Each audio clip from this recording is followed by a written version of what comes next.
Ji, good evening to everyone. स्वागत है आप सभी का हमारे यूट्यूब चैनल लर्न माइंड में।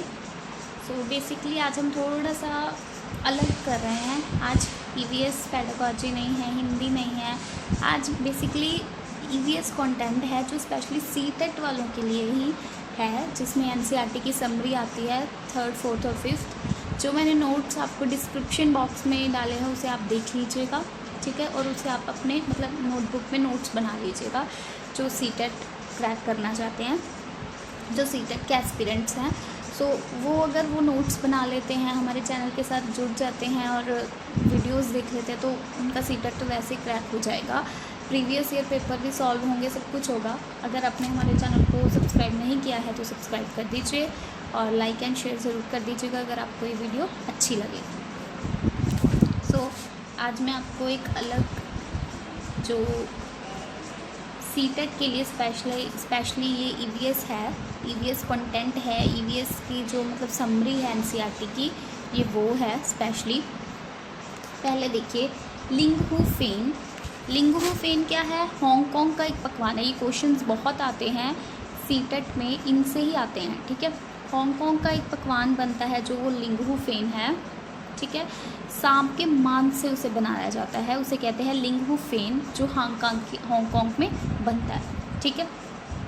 उसके बाद है टेपियोका को वैसे साबूदाना कहते हैं और ये केरल में मिलता है, ठीक है। केरल में इसे यूज़ किया जाता है, इसे फल और एज अ सब्जी भी हम यूज़ कर सकते हैं और केरल में ही मिलता है, ठीक है। टेपियोका हम कहाँ से लेते हैं? केरल से। और लिंगहू फेन कहाँ मिलता है? लिंगहू फेन कहाँ पर मिलता है हमें? हांगकांग में, जो कि सांप के मांस से बनता है, ठीक है। उसके बाद हम बात करते हैं लुइस ब्रेल की, जो कि बहुत ही ज़्यादा फेमस है। लुइस ब्रेल जो कि फ्रांस में हैं और जिन्होंने ब्रेल लिपि को खोजा, जिन्होंने ब्रेल लिपि की जो है आविष्कार किया है, जिन्होंने ब्रेल लिपि, लुइस ब्रेल जिन्होंने ब्रेल लिपि को जिन्होंने ब्रेल लिपि का आविष्कार किया है। बेसिकली ब्रेल लिपि उन बच्चों के लिए है या उन लोगों के लिए है जिनको विजुअली प्रॉब्लम है, जो विजुअली चैलेंज्ड है, जिनको आंखों से दिखता नहीं है, ये उनके लिए ब्रेल लिपि है स्पेशली, ठीक है। ब्रेल लिपि 6 बिंदुओं पर आधारित है, 6 बिंदुओं पर आधारित है। मैं आपको पिक भी दिखा देती हूँ उसकी, आप देखिएगा। ये होती है ब्रेल लिपि, ठीक है, जिसमें क्या है 6 डॉट्स बने होते हैं ऐसे करके, ठीक है। और ये क्वेश्चन भी आया हुआ है कि जो ब्रेल लिपि है वो कितने बिंदुओं पर आधारित है। वहाँ पर ऑप्शन है 4, 6, 8, 10। तो आपको वो पता होना चाहिए कि जो ब्रेल लिपि है वो 6 पॉइंट्स पर आधारित है और ऐसे बने होते हैं जो विजुअली चैलेंज बच्चे हैं वो टच करके, फील करके इनको पढ़ते हैं भी, ये ए है, ये बी है, ये सी है, वैसे ये पढ़ते हैं। आजकल तो कंप्यूटर में भी आते हैं बच्चे, क्या है इंटरनेट से भी ये टैक्टाइल मटेरियल इसको कहते हैं, जो ब्रेल स्क्रिप्ट होती है और टैक्टाइल मटेरियल्स होते हैं, उनसे जो विजुअली चैलेंज बच्चा है वो अच्छे तरीके से जो है टच करके, फील करके तो वो समझ जाता है। इसे कहते हैं ब्रेल लिपि, जो कि 6 पॉइंट्स पर आधारित है। और जो लुइस ब्रेल जो फ्रांस के थे, उन्होंने बेसिकली इसे खोजा था। इनकी अपनी भी आँखें जो हैं वो चली गई थी, ठीक है। उसके बाद हमारे पास आ गए घर, हाउसेस, घरों की संरचना, घर कैसे बनते हैं, किन किन जगह पर कैसे कैसे घर होते हैं। असम की बात है, मनाली की बात है और राजस्थान की बात है। बहुत ज़्यादा इंपॉर्टेंट है और इसको आपको अच्छे से पढ़ना होगा। जो असम में है, असम में क्या होता है, बांस के खंभों पर जो है वो बने होते हैं 10-10, 12-12 फुट ऊंचे जो है वो असम में बने होते हैं घर, बांस के होते हैं बेसिकली, ठीक है। तो वो बांस के खंभों पर उनके घर बनाए जाते हैं, जिनको बैम्बू पिलर्स भी कहते हैं, ठीक है। असम में बहुत ज़्यादा बारिश होती है इसलिए। मनाली है हिमाचल प्रदेश, मनाली का पूछ ले, जम्मू कश्मीर का पूछ ले तो वो मनाली जैसे ही है, ठीक है। पत्थर और लकड़ी के घर बने होते हैं। ये बेसिकली इस पर 1-2 क्वेश्चंस आते हैं, मैं मिनिमम बोल रही हूँ, मैक्सिमम तो 3-4 आ ही जाते हैं घरों पर भी। असम में कौन से घर होते हैं, एक क्वेश्चन दे देगा कि पत्थर के घर होते हैं, ऐसी खिड़कियाँ होती हैं, ऐसी स्ट्रक्चर होती है, और बताइए ये कहाँ पर मिलेंगे, ठीक है। सो आपको अच्छे से नोट्स जो है इसे याद करना पड़ेगा, अच्छे से समझना पड़ेगा। और मैप पे भी क्वेश्चंस आते हैं, बिल्कुल आते हैं, हम मैप भी करेंगे एक दिन, ठीक है।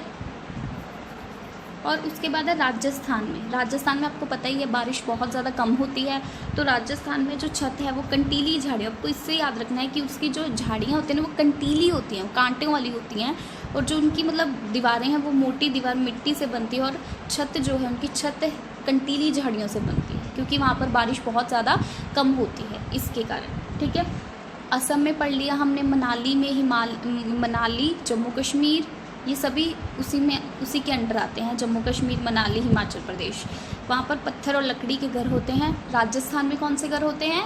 जो जिनकी छत क्या है, कंटीली झाड़ियों से बनी होती है। ठीक है, उसके बाद है बेसिक से पॉइंट आपको लर्न करने हैं, समझने हैं। जम्मू और कश्मीर में जो चाय है, जैसे हम टी कहते हैं, सिंपल चाय, उसे कहवा बोला जाता है। कहवा, ये भी क्वेश्चन आ सकता है भी, जम्मू और कश्मीर में चाय को क्या कहा जाता है? सो जिसमें बादाम होता है, इलायची होती है, वो मिक्स करके होता है, सो उस चाय को क्या बोलते हैं? कहवा। ठीक है, वल्लम क्या होती है? एक प्रकार की छोटी नाव, लकड़ी की ये नाव होती है। किसकी नाव होती है? ये लकड़ी की, जो केरल में होती है। ये वल्लम जो नाव है वो कहाँ पर मिलती है? आपको केरल में मिलती है। ठीक है, उसके बाद हाथी के बारे में, हाथी इज़ द मोस्ट इम्पॉर्टेंट, ये बहुत ज़्यादा इम्पॉर्टेंट है। सभी पॉइंट्स आपको अच्छे से लर्न करने हैं, समझने हैं, समझ कर करना है। हाथी के बारे में मैं बेसिक पॉइंट आपको समझा देती हूँ। क्योंकि एक दिन में 2 से 4 घंटे तक सोता है, सबसे कम सोता है वो, एक दिन में 2 से, हमसे भी कम सोता है वो। ठीक है, एक दिन में 100 किलोग्राम तक वो पत्तियाँ खा सकता है। यहाँ पर एक क्वेश्चन था जिसमें बड़ा ही डाउट था, 200 किलोग्राम उसने लिख दिया था और वही आंसर सही था।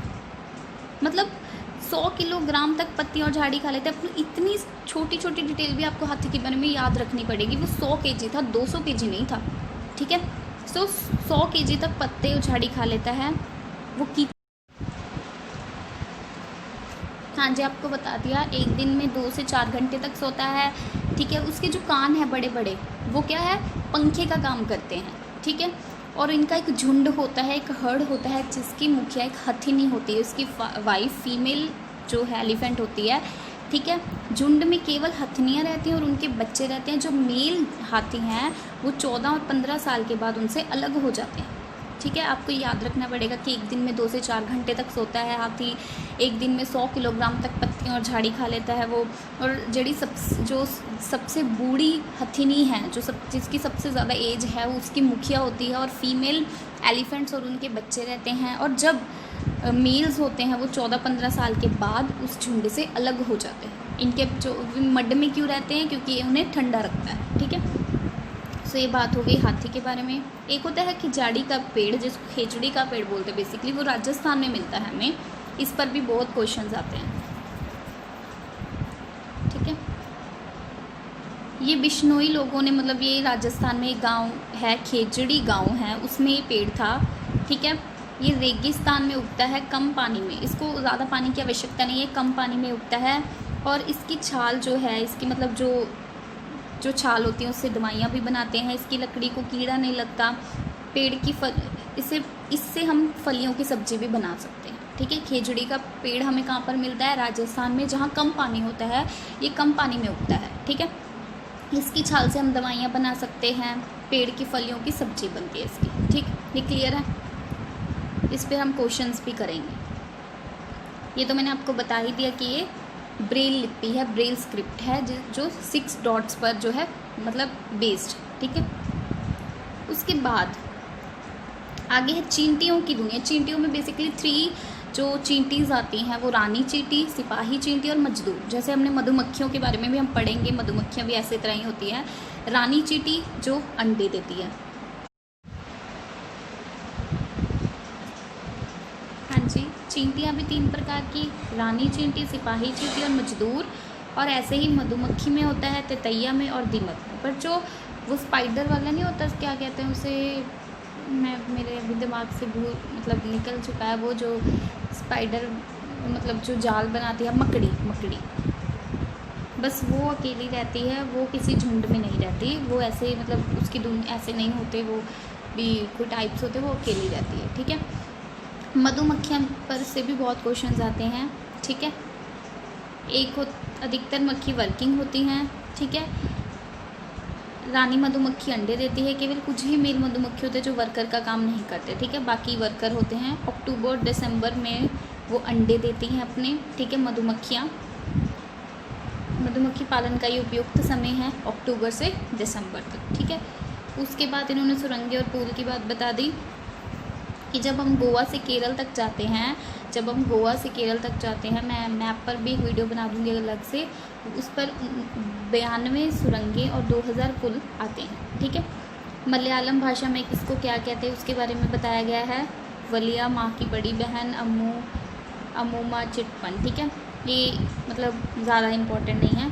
खाना देख लीजिए बस, खाना गुजरात का खाना ढोकला, चटनी, लेमन चावल और मीठा, ये आ जाता है क्वेश्चन कि लेमन चावल कहाँ पर से है, गुजरात में, ढोकला चटनी, ठीक है। अब कर्नम मल्लेश्वरी मोस्ट इम्पॉर्टेंट, कर्नम मल्लेश्वरी की पिक भी मैंने लाई हुई है, ये है कर्नम मल्लेश्वरी, ठीक है। और ये कौन थी, who is Karnam Malleswari, weight lifter थी। ये आंध्र प्रदेश की है बेसिकली, जो तेलंगाना में है, ठीक है, वेट लिफ्टर थी। और जब ये 12 वर्ष की थी तब इन्होंने ये स्टार्ट किया था। इनकी जो बहनें हैं वो भी वेट लिफ्टिंग करती हैं, 4 सिस्टर्स हैं इनकी, और भारत के बाहर ही 29 मेडल जीत चुकी हैं। भारत के बाहर भी इंटरनेशनल जो इन्होंने अवार्ड्स मेडल्स लिए हैं वो 29, ठीक है। और इनके पापा जो है वो पुलिस कांस्टेबल हैं। ये आंध्र प्रदेश में रहती हैं, ठीक है, वेट लिफ्टिंग करती हैं। जब 12 साल की थी तब से उन्होंने ये शुरू किया है। और 4 सिस्टर्स हैं जो भी वेट लिफ्टिंग करती हैं। भारत के बाहर इनके ये 29 मेडल जीत चुके हैं। ये क्वेश्चन बहुत आता है कर्नम मल्लेश्वरी पर, ठीक है। फूल ये तो इतना इम्पोर्टेंट नहीं है। जीनिया के फूलों से कपड़े रंगने का रंग बनता है। जो गुलदावरी, मैरीगोल्ड फूल होते हैं उनसे किसका रंग बनता है, कपड़े रंगने का, जो डाई करते हैं, ठीक है। तो आपको एक कर्नम मल्लेश्वरी मोस्ट इम्पॉर्टेंट, मधुमक्खियों के बारे में, खाने के बारे में, ठीक है, ये सब आपने कर्नम मल्लेश्वरी देख ली। इनकी 4 सिस्टर्स भी वेट लिफ्टिंग करती हैं और ये आंध्र प्रदेश से बिलोंग करती हैं, ठीक है। उसके बाद Madhubani painting is most important painting. मैं कल वाली स्लाइड में आपको मधुबनी पेंटिंग दिखाऊंगी। मधुबनी जिला बिहार, ठीक है। मधुबनी पेंटिंग कहाँ में फेमस है, मधुबनी में, जो बिहार में आता है, ठीक है। ये क्या है, बेसिकली एक पेंटिंग है, जिसमें क्या है, चावल के आटे से चित्रकारी की हुई है, ठीक है। घर की दीवारों पर चित्रकारी की हुई है, फूलों में पत्तियों से रंग, हल्दी, सब कुछ मिला है। और इस पेंटिंग में जानवर भी हैं, आदमी औरत भी है, मतलब पक्षी भी हैं, सब कुछ है। ये पेंटिंग मैं आपको दिखाऊंगी, ठीक है। और ये मधुबनी में पेंटिंग मशहूर है, जो कि बिहार ज़िले में आती है, ठीक है। घर की दीवारों पर ये पेंटिंग होती है। और ये कौन सा कलर है, नील, हल्दी, चावल के आटे से मिली हुई, ठीक है। ये है यूपी जो है वो इत्र के लिए मशहूर है, ठीक है। अब ये क्वेश्चन भी आता है जो नेक्स्ट है, मिट्टी में गोबर मिलाकर ज़मीन में लिपने से कभी कीड़े नहीं लगते। जिनकी मतलब कच्ची, जो मतलब नीचे कच्चा है जिनका मकान, वो मिट्टी में गोबर मिलाकर अगर ज़मीन में लेप देंगे तो वहाँ पर कीड़े नहीं आएंगे, ठीक है। नीम व कीकर की लकड़ी पर कभी भी दीमक नहीं लगता। जो स्योंक हम कहते हैं जिसको, वो दीमक वो नहीं लगेगा, ठीक है। अब ये मुक्तापुर एपी, कोचमपल्ली जिला, ये आपको इतना कुछ याद रखने की ज़रूरत नहीं है। जैसे ये हिलगुंडी जो है एक बच्चों की पंचायत है, भीमा संघ उसे कहते हैं। अब गीजूबाई बदेका कौन थे, गीजूबाई बदेका बेसिकली एक लेखक हैं, गुजरात में रहते हैं और बच्चों के स्तर की वो मज़ेदार कहानियाँ व पत्र लिखते हैं, ठीक है। जो गीजूबाई बदेका है वो क्या है, लेखक हैं, राइटर हैं और गुजरात में रहते हैं, ठीक है। वो कहानियाँ व स्टोरीज़ वगैरह, वो मतलब एप्लीकेशन लेटर्स वगैरह वो लिखते हैं। उसके बाद पक्षी, मोस्ट इम्पॉर्टेंट, पक्षियों के बारे में 2-3 बातें आप याद रख लीजिए। जो रात में जगने वाले पक्षी हैं वो केवल काला रंग और वाइट ही देख सकते हैं, ठीक है।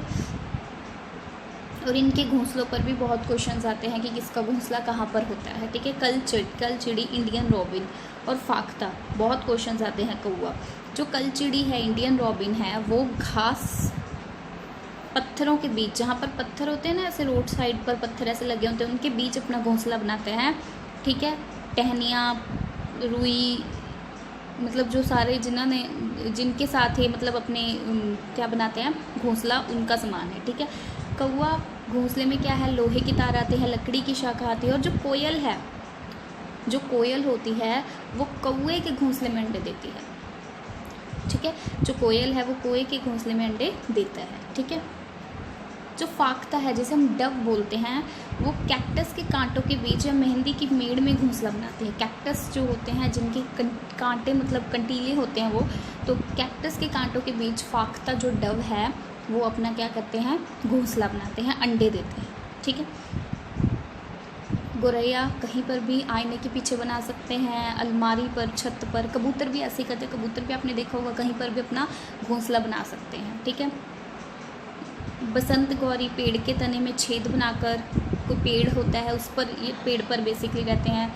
दर्जन चिड़िया भी पत्ते को सीकर अंडे देने हेतु तो पात्र तैयार करती हैं, मतलब वो अपना एक भांडा, जैसे बर्तन कहते हैं हम, पात्र, वो तैयार कर लेते हैं कि जिस पर वो अपना अंडा देगी। ठीक है, शक्करखोरा पेड़ और झाड़ी पर लटकता हुआ घोंसला बनता है। ठीक है, उनका क्या है, पेड़ और झाड़ी पर लटकता। अब इंडियन रॉबिन और डव को देख लीजिए। डव को हिंदी में फाख्ता बोलते हैं। ये है आपका डव, जिसे हम फाख्ता बोलते हैं। ठीक है, हिंदी में। और ये है आपकी इंडियन रॉबिन,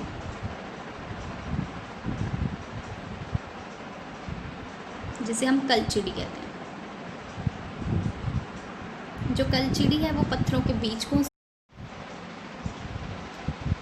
और जो पक्षियों के बारे में सबसे बड़ी बात कि वो एक बार घोंसला बना लेते हैं, पर जब वो अंडे मतलब जो वो अंडे दे देते हैं, तब उसके बाद जब माँ मतलब अंडों में से उनके बच्चे निकल आते हैं, तो वो अपना जो घोंसला है, जो उनका मतलब जहाँ पर वो रहते हैं, वो छोड़ जाते हैं। ठीक है, मधुबनी पेंटिंग की मैं कल आपको पिक्चर दिखाऊंगी। और ये मैंने आपको दिखाई, ये डव है। ठीक है, डव कौन है, फाख्ता, जो कि कैक्टस के कांटों के बीच बनाता है। और जो इंडियन रॉबिन है वो पत्थर के बीच अपना जो है वो घोंसला बनाता है। ठीक है, और ये हमने आज फर्स्ट पार्ट EVS का किया है। अब आगे आगे हम ये सारी समरी जो है उसको कंप्लीट करेंगे। अगर आपने हमारे चैनल को सब्सक्राइब नहीं किया है तो please subscribe the channel and watch the video till the end. ठीक है, तो आप हमें सपोर्ट कीजिए। और CTET का पेपर होगा, उस पर भी हम चर्चा करेंगे। ठीक है, KVS के बारे में सब कुछ मैं आपको डिटेल में बताऊंगी। तो अगर आपने हमारे चैनल को सब्सक्राइब नहीं किया है, सब्सक्राइब कर दीजिए और लाइक एंड शेयर ज़रूर कर दीजिए।